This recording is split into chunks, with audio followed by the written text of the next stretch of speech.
does reality have to do with this little Stillwater Junction thing, Dr. Dan? I'm confounded by your brilliance. This anecdote is not so much characterized by anything one might call brilliance, as it might be characterized by a phrase like the painful extraction of the anecdote from the mouth of the man in front of the camera, the way a wisdom tooth might be taken out under local anesthetic. One party doing its best to get that damn tooth out. The other doing his best to not have that tooth pulled out. Now, one of them is going to win. That tooth is going to crack. Oh, I'm sorry if I was the antagonist. I was going to originally call in to make fun of the person that asked your opinion on a subject that doesn't have to do with anything like the towers and 9/11.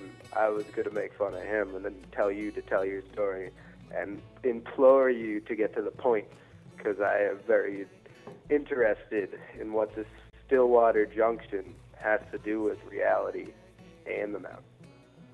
Well, I appreciate your sentiment. I think the gentleman made a damn fool of himself just fine, with or without your cheerleading on the sidelines. Right, there's been a couple people that's called in and made a fool of themselves tonight. That will happen from time to time, and I'll have you know that having been to Stillwater and back twice now, I don't think that there's much that anybody who calls this program could do that would make me wince any more than I winced the first time I entered that town.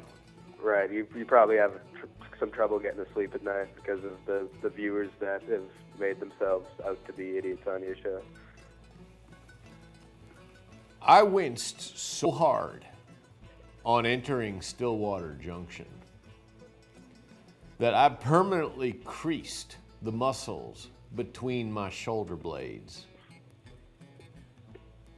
Now, that wince traveled from my waist up through the middle of my back to the base of my neck, where it coiled up and snapped my head straight so hard, with my shoulders bearing down in opposition to the muscular tsunami that overwashed my upper torso, that I was forever changed in terms of my skeletal alignment due to that single, solitary, muscular and endocrine reaction to what I beheld with my very own eyeballs.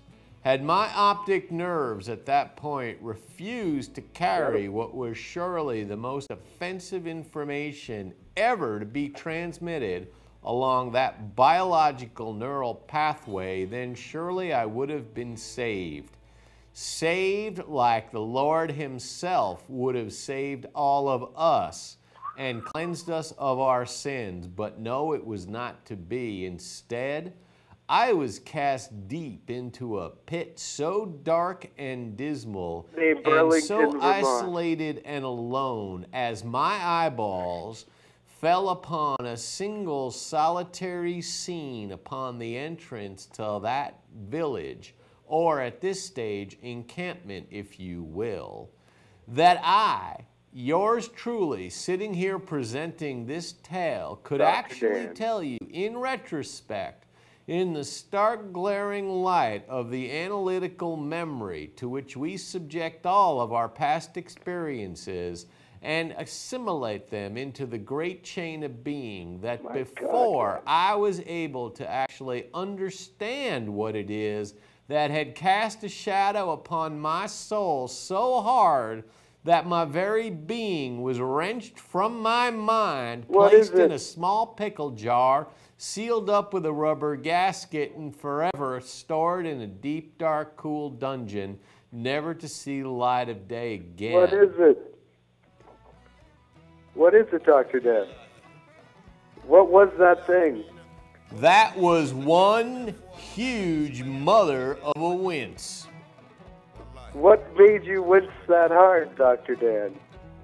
That would be the subject of my story tonight.